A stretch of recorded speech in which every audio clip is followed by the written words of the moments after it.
ଆପଣଙ୍କର ଯଦି ସିଂହ ରାଶି ହୋଇଥାଏ ତେବେ ଏହି ଭିଡ଼ିଓଟିକୁ ଶେଷ ପର୍ଯ୍ୟନ୍ତ ନିଶ୍ଚୟ ଦେଖନ୍ତୁ, କାରଣ ସିଂହ ରାଶିର ବ୍ୟକ୍ତିବିଶେଷଙ୍କ ଜୀବନରେ ଏହି ଏପ୍ରିଲ ମାସରେ ଏକ ବିରାଟ ବଡ଼ ପରିବର୍ତ୍ତନ ହେବାକୁ ଯାଉଅଛି ଏବଂ ଆପଣଙ୍କ ଜୀବନରେ ଯେତେ ମାତ୍ରାରେ ବାଧାବିଘ୍ନ ଆସୁଥିଲା, ଦୁଃଖ କଷ୍ଟ ଆସୁଥିଲା, ତାହା ମଧ୍ୟ ଦୂର ହେବାକୁ ଯାଉଅଛି।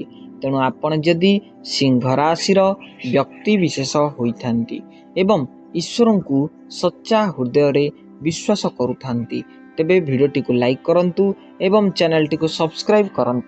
ତା ସହିତ କମେଣ୍ଟ ଜୟ ଶନିଦେବ ମହାଦେବ ନିଶ୍ଚୟ ଲେଖନ୍ତୁ। ତେବେ ଦେଖନ୍ତୁ, ପ୍ରଥମତଃ ସିଂହ ରାଶିର ଅଧିପତି ହେଉଛନ୍ତି ସୂର୍ଯ୍ୟ ମହାଗ୍ରହ, ଯାହା ଆପଣଙ୍କର ଏହି ବର୍ଷକ ଯାକ ପାଇଁ ଅଧିପତି ଏବଂ ସୂର୍ଯ୍ୟ ମହାଗ୍ରହ ଏହି ଏପ୍ରିଲ ମାସରେ ଆପଣଙ୍କର ଗୁରୁସ୍ଥାନ ତଥା ପଞ୍ଚମ ଭାଗରେ ଅଛନ୍ତି ଏବଂ ଲକ୍ଷ୍ମୀ ନାରାୟଣଙ୍କ ସ୍ଥାନର ଲାଭ ଘରେ ମଧ୍ୟ ବିରାଜମାନ କରିଛନ୍ତି। ଫଳରେ ଏହି ଏପ୍ରିଲ ମାସରେ ଆପଣଙ୍କ କ୍ଷେତ୍ରରେ କୌଣସି ଧନର ଅଭାବ ରହିବ ନାହିଁ। ଆର୍ଥିକ ସ୍ଥିତି ଆପଣଙ୍କର ଯେଉଁ ଦୁର୍ବଳ ରହୁଥିଲା ତାହା ବହୁତ ମାତ୍ରାରେ ସବଳ ହେବାକୁ ଲାଗିବ ଏବଂ ଆପଣଙ୍କର ଆର୍ଥିକ ଆୟ ମଧ୍ୟ ବୃଦ୍ଧି ହେବ। ଆୟ ବୃଦ୍ଧି ହେବା ସହିତ ଆପଣଙ୍କର ସଞ୍ଚୟ ବା ସ୍ଥିତି ମଧ୍ୟ ରହୁଛି ଅଧିକ ମାତ୍ରାରେ। ଆୟ ଘର 14 ଥିବା ବେଳେ ବ୍ୟୟ ଆପଣଙ୍କର 2 ଏବଂ ସଞ୍ଚୟ 12 ଭାଗ ରହୁଛି। ତେଣୁ ଲାଭ ଘରେ ରହିଥିବାରୁ ଆପଣଙ୍କର ଆର୍ଥିକ ଆୟ ସବଳ ହେବ। ସୂର୍ଯ୍ୟ ମହାଗ୍ରହ ଲାଭ ଘରେ ବିରାଜମାନ କରିଥିବାରୁ ଆପଣଙ୍କର କ୍ୟାରିୟର, ସ୍ୱାସ୍ଥ୍ୟ ଏବଂ ସାମାଜିକ ଲାଇଫ ଉପରେ ମଧ୍ୟ ବହୁତ ମାତ୍ରାରେ ଧ୍ୟାନ ଦେବେ। ଦେଖୁଥିବେ, ଆପଣଙ୍କର ପୂର୍ବରୁ ଘରେ ବହୁତ ମାତ୍ରାରେ କଳହ ସୃଷ୍ଟି ହେଉଥିଲା।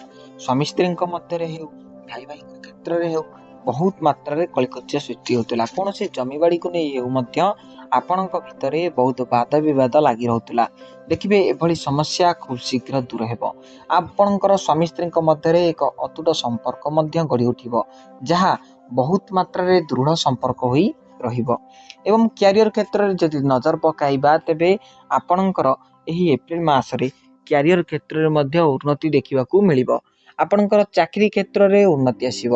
ଯଦି ଆପଣ ଚାକିରି କରିନାହାନ୍ତି ତେବେ ଆପଣଙ୍କୁ ଅପରଚ୍ୟୁନିଟି ଆସିବ। ଯଦି ଚାକିରିରେ ଅଛନ୍ତି ତେବେ ଆପଣଙ୍କର ନିଶ୍ଚିତ ଭାବେ ପ୍ରମୋସନ ଘଟିବାର ସମ୍ଭାବନା ଅଛି। ଏବଂ ଆପଣ ଯଦି ଏହି ଏପ୍ରିଲ ମାସରେ କୌଣସି ବିଜନେସ୍ ଆରମ୍ଭ କରନ୍ତି ତେବେ ତାହା ଅତ୍ୟନ୍ତ ଶୁଭ ଅଟେ ଆପଣଙ୍କ ପାଇଁ। ଯେକୌଣସି ବି ଯଦି ବିଜନେସ୍ ଆରମ୍ଭ କରନ୍ତି ତାହା ଅତ୍ୟନ୍ତ ଶୁଭ ଅଟେ ଆପଣଙ୍କ ପାଇଁ। ଏହି ଏପ୍ରିଲ ମାସରେ ଆପଣ ଯଦି ବହୁତ ମାତ୍ରାରେ ଇଲେକ୍ଟ୍ରୋନିକ୍ସ ଜିନିଷ, କୌଣସି ଯାନବାହନ ମଧ୍ୟ କ୍ରୟ କରିପାରନ୍ତି। ଆପଣ କିଛି ନୂତନ ବାସଗୃହ ନିର୍ମାଣ କରିବା ସହିତ ଆପଣଙ୍କର ଯେଉଁ କିଛି କ୍ଷତି ହେଉଥିଲା, ଯାହା ବି ଲସ୍ ହେଉଥିଲା କିମ୍ବା ଆପଣ ଋଣରେ କରଜରେ ବୁଡ଼ି ରହୁଥିଲେ, ଏଭଳି ସମସ୍ୟାରୁ ମଧ୍ୟ ଆପଣ ପାର ପାଇବେ। ଶନିଙ୍କର ପ୍ରଭାବ ମଧ୍ୟ ଆପଣଙ୍କ ଉପରେ ରହିବ। ଶନି ଆପଣଙ୍କର ସ୍ୱାସ୍ଥ୍ୟ ଉପରେ ମଧ୍ୟ ବହୁତ ମାତ୍ରାରେ ଧ୍ୟାନ ଦେବେ। ଦେଖନ୍ତୁ, ଆପଣଙ୍କର ଖାସ କରି ଗ୍ୟାଷ୍ଟ୍ରିକ୍ ଜନିତ ସମସ୍ୟା ଏବଂ ଡାଇବେଟିସ୍ ଜନିତ ସମସ୍ୟା ଲାଗି ରହୁଥିଲା। ଦେଖିବେ, ଆପଣଙ୍କର ଏଭଳି ସମସ୍ୟା ବହୁତ ମାତ୍ରାରେ କମ୍ ହେବାକୁ ଲାଗିବ ଏବଂ ଆପଣଙ୍କ ଶରୀର ଏହି ଏପ୍ରିଲ ମାସରେ ସମ୍ପୂର୍ଣ୍ଣ ଭାବରେ ସୁସ୍ଥ ରହିବ। ଆପଣ ଏହି ଏପ୍ରିଲ ମାସରେ କିଛି ନୂତନ କାର୍ଯ୍ୟ ଆରମ୍ଭ କରିପାରନ୍ତି, କିଛି ନୂତନ ଯାନବାହନ କ୍ରୟ କରିପାରନ୍ତି, କିଛି ନୂତନ ଯାତ୍ରା ହେଉ, ନୂତନ ତୀର୍ଥଯାତ୍ରା ହେଉ, ଦୂର ଯାତ୍ରା ହେଉ, ଭ୍ରମଣ କରିବାକୁ ଯାଇପାରନ୍ତି। କିଛି ନୂତନ ଆରମ୍ଭ ହେବ ଆପଣଙ୍କ ଜୀବନରେ, ଯାହା ଆପଣ କଦାପି ଏକ୍ସପେକ୍ଟ କରିନଥିବେ। ଏବଂ ଶନିଙ୍କର ପ୍ରଭାବ ଆପଣଙ୍କର ସପ୍ତମ ଘରେ ଅଛନ୍ତି, ଯାହା ଦେବଗୁରୁ ବୃହସ୍ପତିଙ୍କ ସହ ମଧ୍ୟ ଏକତ୍ରିତ ହୋଇ ରହିଛନ୍ତି।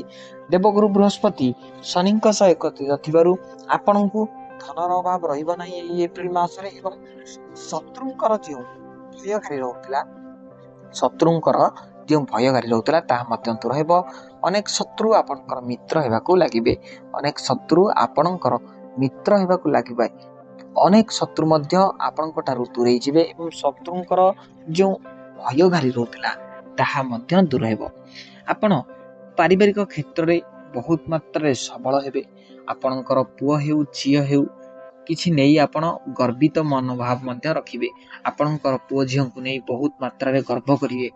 ଆପଣଙ୍କର ଦେଖିବେ, ଏହି ଏପ୍ରିଲ ମାସରେ ଯଦି କିଛି ଅଘଟଣ ଘଟିପାରେ ତେବେ ତାହା ରାହୁଙ୍କ ସକାଶୁ।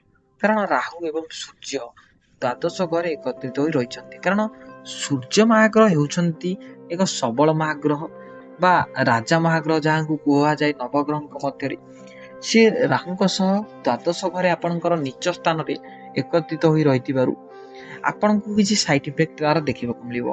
ଯେମିତିକି ଆପଣଙ୍କର ଚର୍ମଜନିତ ସମସ୍ୟା ଲାଗି ରହିବ ଏବଂ ଆପଣଙ୍କର ଯେଉଁ ପେଟ କାଟୁଥିଲା କିମ୍ବା ଚର୍ମଜନିତ ସମସ୍ୟା ପ୍ରାୟତଃ ଲାଗି ରହିବ। ଛୋଟ ମୋଟ ଆକ୍ସିଡେଣ୍ଟ ହୋଇପାରେ ଏବଂ ଜଳ ନିଆଁ ପାଣି ଠାରୁ ଟିକେ ଦୂରେଇ ରୁହନ୍ତୁ। ଏଭଳି ନିଆଁ ପାଣିରେ କିଛି ଆପଣଙ୍କୁ ଅସୁବିଧା ଦେଖିବାକୁ ମିଳିପାରେ। ତେଣୁ ଏଇଭଳି ସମସ୍ୟାରୁ ଆପଣ ଟିକେ ଦୂରେଇ ରୁହନ୍ତୁ ଏବଂ ଆପଣଙ୍କୁ ଯେତେ ମାତ୍ରାରେ ବାଧାବିଘ୍ନ ଆସୁଥିଲା, କଷ୍ଟ ଆସୁଥିଲା, ତାହା ମଧ୍ୟ ଟିକେ କମ୍ ହେବାକୁ ଲାଗିବ। ଏବଂ ଆପଣ ଯଦି କିଛି ଦାନ କରିବେ, ଅର୍ଥ ଖାଦ୍ୟଦାନ ହେଉ, ବସ୍ତ୍ର ଦାନ ହେଉ, କିଛି ବି ହେଉନା କାହିଁ ଦାନ କରନ୍ତୁ, ଦେଖିବେ ଆହୁରି ମାତ୍ରାରେ ଆପଣଙ୍କର ମଙ୍ଗଳ ହେବ। ତେଣୁ ଆଜି ତ ସମୟ ହୋଇଯାଇଅଛି, ଭିଡ଼ିଓଟିକୁ ଏଇଠି ରଖୁଛି। ଧନ୍ୟବାଦ। ଜୟ ଜଗନ୍ନାଥ।